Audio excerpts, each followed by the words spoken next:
بسم اللہ الرحمن الرحیم۔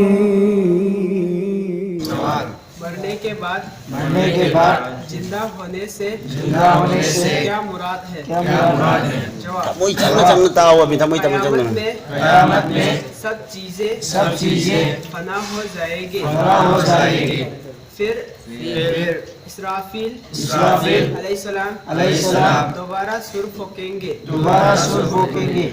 تو سب چیزیں موجود ہو جائیں گی۔ آدمی بھی زندہ ہو جائے گی۔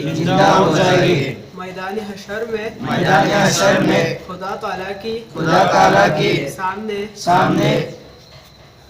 پیشی ہوگی۔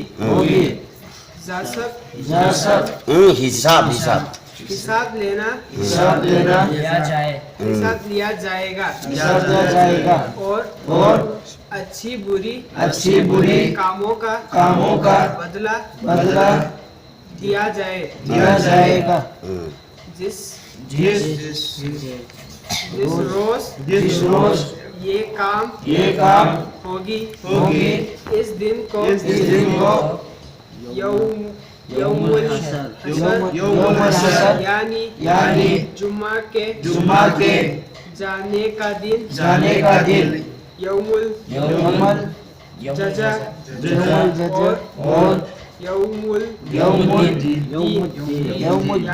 یعنی بدلہ دینے کا دن، اور یوم الحساب یعنی حساب کا دن کہتے ہیں۔ سوال، ایمانی مفصل میں جن 7 چیزوں کا ذکر ہے ان میں سب اگر کوئی دو ایک باتوں کو مانے تو کیا وہ مسلمان ہو سکتا ہے؟ جواب، ہرگز نہیں۔ جب تک خدا تعالیٰ کی توحید اور پیغمبری اور خدا تعالیٰ کی کتابوں اور خدا تعالیٰ کے فرشتوں اور قیامت کے دن اور تقدیر اور مرنے کے بعد زندہ ہونے کو نہ مانے، ہرگز مسلمان نہیں ہو سکتا۔ سوال، حضرت پیغمبر صلی اللہ علیہ وسلم نے 5 چیزوں پر اسلام کی بنیاد بیان فرمائی ہے اور ان میں فرشتوں اور خدا تعالیٰ کی کتابوں اور قیامت اور تقدیر وغیرہ کا کوئی ذکر نہیں ہے۔ جواب، ان 5 چیزوں میں حضرت محمد صلی اللہ علیہ وسلم پر ایمان لانے کا ذکر ہے، اور جب کوئی شخص حضرت محمد صلی اللہ علیہ وسلم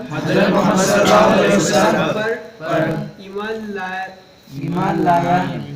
لے آئے تو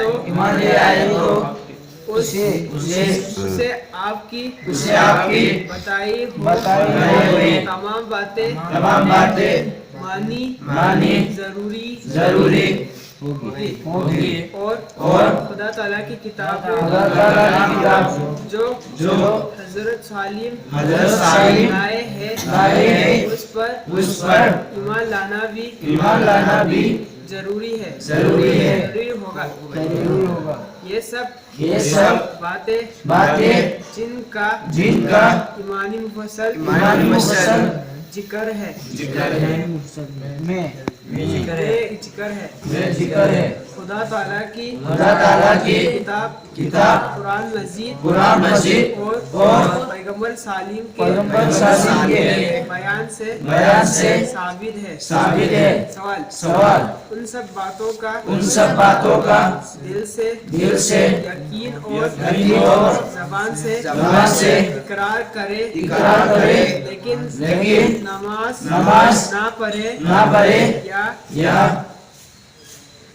زکوٰۃ نہ دے یا روزہ نہ رکھے یا حج نہ کرے تو وہ مسلمان ہے یا نہیں؟ جواب ہاں مسلمان تو ہے لیکن سخت گناہگار اور خدا تعالیٰ کے نافرمانی ہے اسے سب کو فاسق کہتے ہیں یہ لوگ اپنی گناہوں کی سزا پا کر آخر میں چٹکا